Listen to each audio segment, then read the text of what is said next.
Welcome back for the next lecture. Next unit rather we are going to start. That is a unit number 7 from the section 2 of engineering mechanics. That is a work energy methods. Okay. Uh, Whatever the contents are there for this unit, those are like this: potential energy, kinetic energy of linear motion, principle of conservation of energy, and work energy equation. Only this much part is there for your syllabus. Now we'll start for the discussion one by one. What does it mean about the energy firstly? Energy म्हणजे काय? Go ahead. What does it mean about the energy?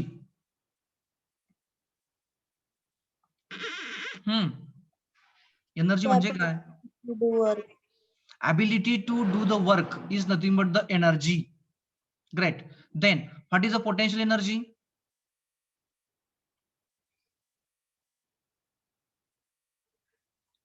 What is the potential energy?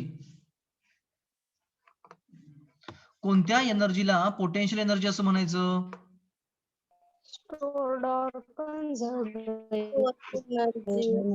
The energy stored by the object is nothing but the potential energy. मग मला सांगा, एक object आपण हा जमिनीवरती ठेवलाय आणि दुसरा ऑब्जेक्ट हा आपण डोंगरावरती ठेवलाय. कोणाकडे एनर्जी जास्त असणार आहे potential energy?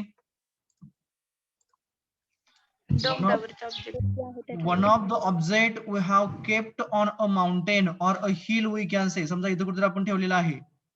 Suppose that this is A and another one object we have kept it on a ground level. This is a B. Suppose that this is at a height h from the ground level. Now tell me which object used to possess the maximum potential energy? A or B? Object A. PE of A is greater than a PE of B. मला सांगा ही potential energy आहे ती कशामुळे आहे? Height मुळे. Due to the height or due to the elevation? बरोबर? It means that the energy possessed by the objects due to their elevation, that energy is nothing but the potential energy. So what is the equation for potential energy? mgh. mg into h. mg is nothing but the weight. बरोबर आहे का? So weight into h. जर का बॉडीचं mass sorry जर का आपण जी चा कन्सिडरेशन केला म्हणजे एक्सप्रेशन टू ग्रॅव्हिटी, हे जी हे कधीही बदलणार नाहीये. बरोबर आहे का? म्हणजे जेवढं मास जास्त असेल तेवढी पोटेन्शियल एनर्जी जास्त असणार. जेवढी हाईट जास्त असणार तेवढी पोटेन्शियल एनर्जी जास्त असणार. ओके, म्हणजे याचा अर्थ काय झाला? आपण जर का एखादा जास्त मास असणार, समजा एक हत्ती वरती ठेवला आपण डोंगरावरती, एक मुंगी ठेवली आहे. एक हत्ती वरती ठेवलाय आणि एक मुंगी ठेवली. कोणाकडे पोटेन्शियल एनर्जी जास्त असणार? हत्तीकडे.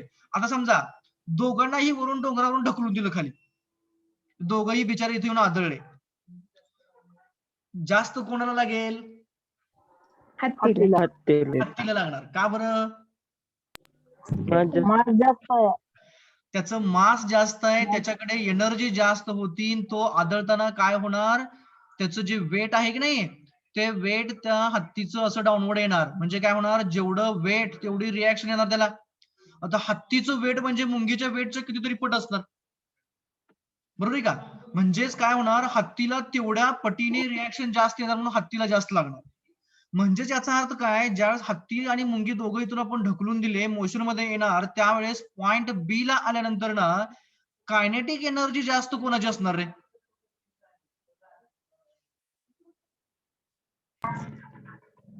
कायनेटिक एनर्जी जास्त कोणाची असणार? हत्तीची कायनेटिक एनर्जी जास्त असणार, कारण त्याचं मास जास्त आहे. कायनेटिक एनर्जी काय सांगते? तर mv²/2 सांगते. बरोबर? म्हणजे हत्तीचं मास जास्त असल्यामुळे त्याच्याकडे कायनेटिक एनर्जी जास्त आहे आणि त्याच्यामुळे तो जोराने आदळणार आणि त्याला जास्त लागणार. Okay, so this is the equation we can say. So the equation for the kinetic energy is nothing but the 1/2 m into v². म्हणजेच the energy associated with the object due to its virtue of velocity we can say. एखाद्या object कडे असणारी जी kinetic energy आहे ती कशामुळे असते? तर त्याची असणारी जी व्हेलॉसिटी आहे किंवा जी मोशन आहे त्या मोशनमुळे येणाऱ्या येणाऱ्या एनर्जीला त्या ऑब्जेक्टची कायनेटिक एनर्जी असं म्हणतात. तर ऑब्जेक्टच्या पोझिशनमुळे, पोझिशन म्हणजे काय, कुठे ठेवला, जमिनीवरती ठेवला की डोंगरावरती ठेवला, त्या पोझिशनमुळे मिळणाऱ्या एनर्जीला त्या ऑब्जेक्टची पोटेन्शियल एनर्जी mgh असं म्हणतात. अंडरस्टूड? Yes sir. मग मला सांगा, दोघांची इथं मी जर का समजा पोटेन्शियल एनर्जी, समजा कायनेटिक एनर्जी जी आहे ती 10 युनिट आहे, कोणाची, हत्तीची आहे, 10 युनिट आहे. इथं त्याची पोटेन्शियल एनर्जी किती असेल रे हत्तीची, सांगा किती असेल? हत्तीची कायनेटिक एनर्जी ज्यावेळेस हत्ती इथं स्ट्राईक झाला, आदळला, त्यावेळेस 10 युनिट होती. तर ज्या वेळेस हत्ती तो डोंगरावरती ठेवलेला होता, बसवलेला, थांबलेला होता, त्यावेळेस त्याची पोटेन्शियल एनर्जी किती असेल रे? 0. Potential energy 10. किती असेल? 10च असेल. का बरं रे? आता अगदी बरोबर आहे, तुम्ही सांगितलं आन्सर. आता मला सांगा, त्याची पोटेन्शियल एनर्जी बी 10 युनिट होती इथं असताना, कायनेटिक एनर्जी तर 10 होती. आता इथं त्याची कायनेटिक एनर्जी काय असेल रे हत्तीची बिचारीची इथं? 0. आणि इथं पोटेन्शियल एनर्जी काय असेल बरं त्याची? 0. आता समेशन घ्या, के प्लस पी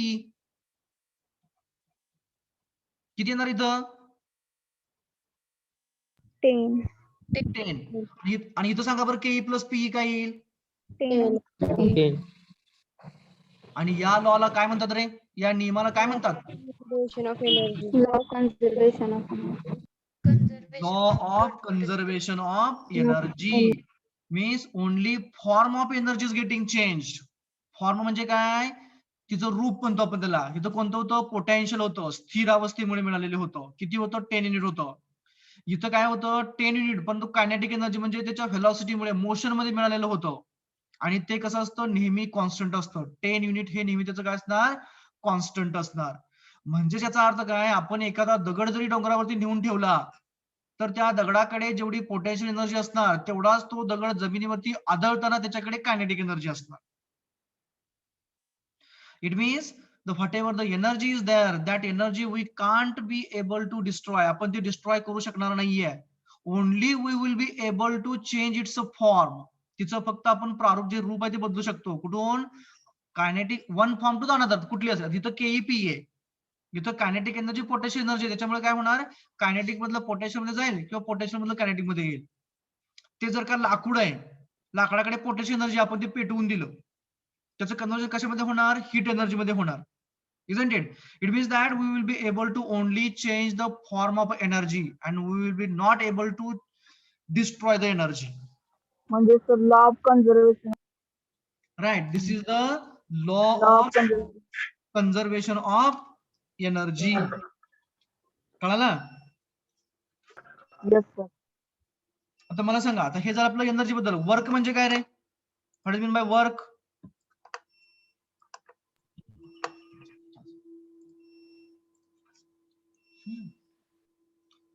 वर्क. आता एनर्जी आपल्याला कळालं, okay, ability to do work आहे. तर वर्क म्हणजे काय? वर्क डन कधी होतं रे? Force into displacement. Exactly. Mathematically work done is nothing but the force into displacement. समजा हा ऑब्जेक्ट आहे, हा राईट साईडला चाललेला आहे, त्याची डिस्प्लेसमेंट राईट साईडला होतीये. ओके, समजा हे काय आहे? एक मोठासा दगड आहे. हा दगड काय व्हायला लागलाय? कुणीतरी इकडून ढकलतंय, इकडे चाललेला आहे, ही डिस्प्लेसमेंट इकडे होतीये. आणि काय झालं? एक लहान मुलगा आला आणि त्याने याच्यावरती फोर्स F लावला. याची डिस्प्लेसमेंट अजिबात चेंज झाली नाही. जी डिस्प्लेसमेंट होती ती मूळची आहे तेवढीच आहे. तर या फोर्सने केलेलं वर्कडन किती?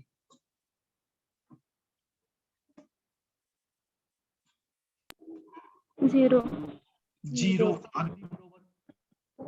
म्हणजेच काय, वर्कडन होण्यासाठी कंपल्सरी त्या फोर्सची जी डायरेक्शन असते, त्या डायरेक्शन मध्ये डिस्प्लेसमेंट व्हायला पाहिजे. ओके, आता ह्याच्या मी थोडस आता ट्विस्ट करतो याच्यामध्ये. हा फोर्स आपला कोणत्या डायरेक्शनला रे? लेफ्ट. लेफ्ट हॉरिझॉन्टल आहे, बरोबर आहे का? अरे बरोबर आहे का? Yes. Yes, sir. लेफ्ट आहे हॉरिझॉन्टल डायरेक्शन एक्स ऍक्सिसला आहे. मग जर का फोर्स हा एक्स डायरेक्शनला ऍक्ट होत असेल तर त्या फोर्सने वाय डायरेक्शनला केलेलं वर्क डन किती असेल रे?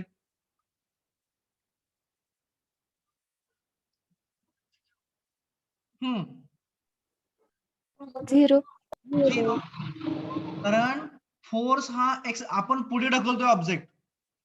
मग आपण पुढे ढकलत असताना आपल्या पुढे ढकलण्यामुळे ऑब्जेक्ट हा खाली किंवा वर जाईल का रे? कधीच जाणार नाहीये. नाही सर. म्हणजेच काय होईल तर work done by a force in the direction perpendicular to its plane. कोणाचा प्लेन? फोर्सचा. हे नेहमी किती असतं? 0 असतं. 0. Okay. So mathematically work done is nothing but the force into displacement. मग युनिट काय असेल? Newton metre. न्यूटन मीटर म्हणजेच जूल. जूल. बरोबर. So work is nothing but transformation or expenditure of energy. बरोबर आहे का? आपण काय केलं? फोर्स लावला म्हणजे काय झालं? आपल्यातली एनर्जी आपण काहीतरी वाया घालवली. दगडाला आपण ढकलतोय, दगड जात नाही पुढे परंतु आपण ढकलतोय म्हणजे काय होतंय? आपली एनर्जी काही तिथं वाया जाते. Means expenditure of energy nothing but the work done. मग जर का दगड थोडा जरी हल्ला तरी आपण काय म्हणणार की थोडं तरी वर्क डन झालं. Okay, understood. Yes, sir. Next term is a power. Power म्हणजे काय असतं रे?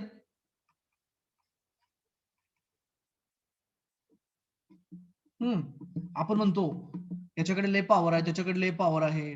ट्रॅक्टर मध्ये ह्याच्यापेक्षा कशापेक्षा टू व्हीलर पेक्षा जास्त पॉवर आहे. म्हणजे काय रे?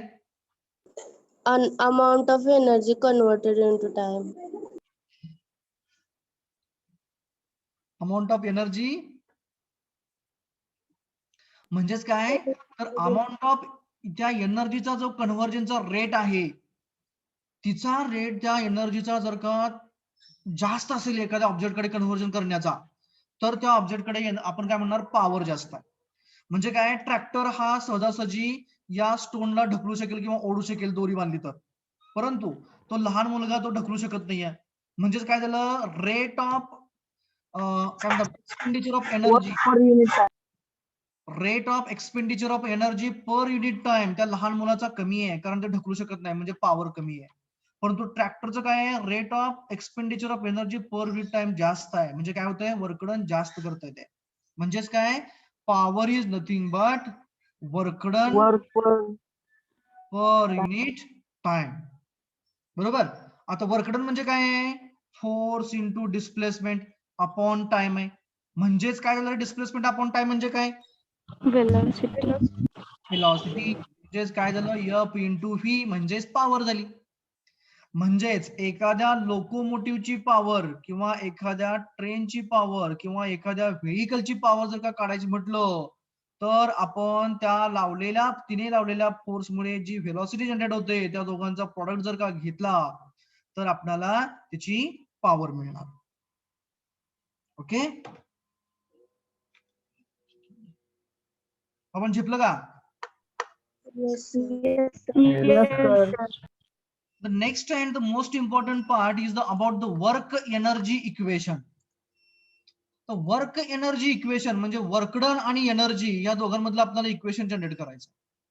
त्याला आपण काय म्हणतो? त्याला आपण वर्क एनर्जी इक्वेशन. म्हणजेच काय म्हणायचं मला इथं? समजा हा स्टोन आहे पाठीमागचाच, याच्यावरती आपण नंबर ऑफ फोर्सेस अप्लाय केली तर काय होईल रे? त्याच्या इनर्शियापेक्षा जास्त त्यांचं मॅग्निट्यूड काय होईल? नंबर ऑफ फोर्सेस अप्लाय केली Displacement होईल. त्याची डिस्प्लेसमेंट होईल.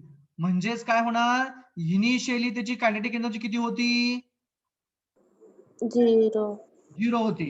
आता डिस्प्लेसमेंट होतीये म्हणजे काही अंतर कव्हर केल्यानंतर ना, समजा हा इथपर्यंत आला ऑब्जेक्ट, इथपर्यंत तो पोहोचला. इथपर्यंत पोहोचल्यानंतर ना त्या ऑब्जेक्टची व्हेलॉसिटी काहीतरी व्ही एवढी होईल. बरोबर आहे का? मी काय कन्सिडर करतोय? फायनल व्हेलॉसिटी व्ही कन्सिडर करतोय, इनिशियल व्हेलॉसिटी यू कन्सिडर करतोय आणि जी डिस्प्लेसमेंट कव्हर केली जिच्यामुळे त्याची व्हेलॉसिटी यू पासून व्ही पर्यंत झाली ती मी एस एवढी अझूम करतोय. तर या केसमध्ये जर का आपण डीएल नंबर्स अप्लाय केला किंवा ह्या सर्व फोर्सेसची सम, म्हणून मी एफ असं म्हणतो, नेट फोर्स इज एफ असं म्हटलं किंवा आर असं म्हटलं, तर फोर्सेस आपली कुठे ऍक्ट होत आहेत, राईटला की लेफ्टला, राईट साईडला. मग इनर्शिया फोर्स कुठे ऍक्ट होईल, लेफ्ट साइडला. लेफ्टला. लेफ्ट साईडला. So MA is acting toward the left hand side. म्हणजे डीएल नंबर्स यांच्या प्रिन्सिपल प्रमाणे काय होईल, हे F minus MA is equal to 0 होईल. बरोबर का? Yes, sir. आता आपल्याला काय करायचं आहे, या एफ आणि एम ए ऐवजी आपल्याला काय करायचं आहे, इथं वर्कडन आणि चेंज इन कायनेटिक एनर्जी काढायची. कारण कायनेटिक एनर्जी इथं 0 होती, इथं कायनेटिक एनर्जीची फी झाली, व्हेलॉसिटी फी झाली. म्हणजे आपल्याला व्हेलॉसिटी इथं आणायची आहे आणि वर्कडन आणायचं आहे. मग काय करता येईल रे, वर्कडन म्हणजे काय असतंय, F into displacement. Force into displacement म्हणजे वर्कडन झालं. बरोबर. म्हणजे आपण जर का या एफ ला एस ने मल्टिप्लाय केलं तर वर्कडन येईल. परंतु कायनेटिक एनर्जी कशी आणणार याच्यामध्ये, आता बघा मी काय लिहितोय, न्यूटन सेकंड लॉ काय लिहितो सांगतो आपल्याला, F is equal to M A सांगतो. बरोबर आहे का? आता बोला, जर का मी फोर्स एफ ला समजा स्मॉल डिस्प्लेसमेंट घेतलंय तुम्ही, एफ इंटू डीएस केलं, तर एम इंटू ऍक्सलरेशन म्हणजे काय राहतं रे, Velocity upon time. Upon time. Upon time राहतं. बरोबर आहे का? म्हणजे आपल्याला व्हेलॉसिटी पाहिजे आहे, परंतु टाइम हा पॅरामीटर आपल्याला नको आहे याच्यामध्ये. कारण वर्कडन म्हणजे काय आहे, फोर्स इंटू डिस्प्लेसमेंट आहे, आणि कायनेटिक एनर्जी म्हणजे काय, 1/2 एम इंटू व्ही स्क्वेअर किंवा यू स्क्वेअर आहे. म्हणजे आपल्याला काय दाखवायचं आहे, F into S is equal to 1/2 M into V square. तेही कोणाच्या बेस प्रमाणे, न्यूटनच्या सेकंड लॉचा बेस घेऊन दाखवायचं आपल्याला. आता एफ मध्ये आपण एस आणू शकतो, डीएस ने मल्टिप्लाय केलं दोन्ही साईडला, म्हणजे काय रे, एम इंटू ए इंटू डीएस होईल. बरोबर आहे का? बघा, अरे Yes, बरोबर. sir. आता आपल्याला ए नको आहे, इथं ए ऐवजी कोण पाहिजे आहे, स्मॉल व्हेलॉसिटी डीव्ही पाहिजे आहे. मग कशी आणता येईल रे, dv by dt. टाइम तर नकोच आहे आपल्याला. एस बाय टी नंतर व्ही होईल ना. एस बाय ds हा ds by dt नंतर dv च होतं की. डीएस बाय डीटी नंतर ना डीव्हीच येत आहे. हा. म्हणजे काय करायला आपण सांगा बरं, इथं एम इंटू, हा मला सांगा आता, ए म्हणजे काय असते, DV by DT into ds. DS. हा, मग ds by dt dv. आणि डीव्ही टाकायचं. डीएस बाय डीटी म्हणजे काय येणार, डीव्ही. डीव्ही येणार. एक मिनिट बघा काय जातात हे, that is M is equals to DS by DT into DV करतो मी.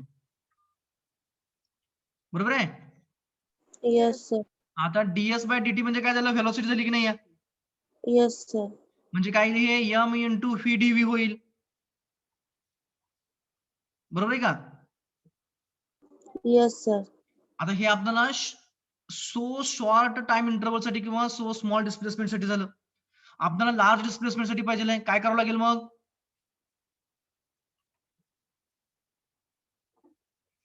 इंटिग्रेशन च्या ठिकाणी राईट. आणि व्ही डीव्हीच्या ठिकाणी व्ही स्क्वेअर बाय 2. म्हणजे काय होईल, आपल्याला इंटिग्रेट करावं लागेल, आणि त्याचं युनिट डिस्प्लेसमेंट साठी 0 ते एस असेल इथं, आणि व्हेलॉसिटी यू ते 0 असेल. सो इंटिग्रेट काय, so integration f into ds, displacement will be from 0 to the s, is equals to integral for a phi into dv, limit will be from u to the phi. बरोबर आहे का? Different integral झालं. आता f into ds म्हणजे integration काय येतं, अरे M राहिलं, हा यम यम हा यम बाहेर असेल ना, त्याच्या बाहेर नसतं. पण कॉन्स्टंट येईल ते. आता मला सांगा, याचं इंटिग्रेशन काय येईल, ds चं yes. Yes. Yes. Limit from 0 to the s is equals to, हा यम बाहेर आला, हा फी इंटू डीव्ही म्हणजे काय, V integration square by 2. Limit will be from U to the फी. आता इथं upper limit minus lower limit केलं काय राहणार, येस. यस राहणार. इज इक्वल्स टू, मी तर हे 2 बाहेर घेतो, m/2 केलं. सांगा. v square minus u square. minus u square. Square minus आता फक्त मी रिअरेंज करतो बघा. f into S is equals to 1/2 m into V square minus 1/2 m into U square. सांगा मला काय सांगतं स्टेटमेंट हे? फायनल की आहे का? Work done is equal to change in kinetic energy. Final K minus initial K. Minus initial KE म्हणजेच काय? Work done is equals to change in a kinetic energy in its direction. This is the work energy equation. Statement काय सांगतो? Work done by number of forces acting on the body simultaneously. जर का एखाद्या बॉडीवरती भरपूर सारी forces act होत असतील तर ते वर्क डन जे असणार आहे ड्युरिंग इट्स डिस्प्लेसमेंट, डिस्प्लेसमेंट होत असताना जे होणार वर्क डन आहे ते म्हणजे काय आहे? तर change in kinetic energy during the same displacement in the same direction. म्हणजे ज्या फोर्सेस Controlled होती. होती त्या डिस्प्लेसमेंटच्या डायरेक्शन मध्ये होणार वर्क डन हे त्या बॉडीच्या change in kinetic Red energy. of power. D'Alembert's principle, which parameters it was correlating? Force, mass, acceleration. Right. ते काय होतं? F minus M A is equal to 0 होतं किंवा रिझल्टंट मायनस 0 होतं. Resultant minus M A is equal to 0 होतं. म्हणजे त्याने force, mass आणि ऍक्सलरेशन कोरिलेट केले. वर्क एनर्जीने कोणकोणत्या गोष्टी कोरिलेट केल्या रे?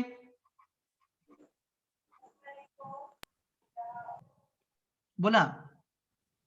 कोणकोणत्या गोष्टी वर्क एनर्जी इक्वेशनने कोरिलेट केल्या? Force displacement, mass, Energy kinetic. Mass आणि Initial व्हेलॉसिटी या गोष्टी त्यांनी कोरिलेट केल्या. ओके.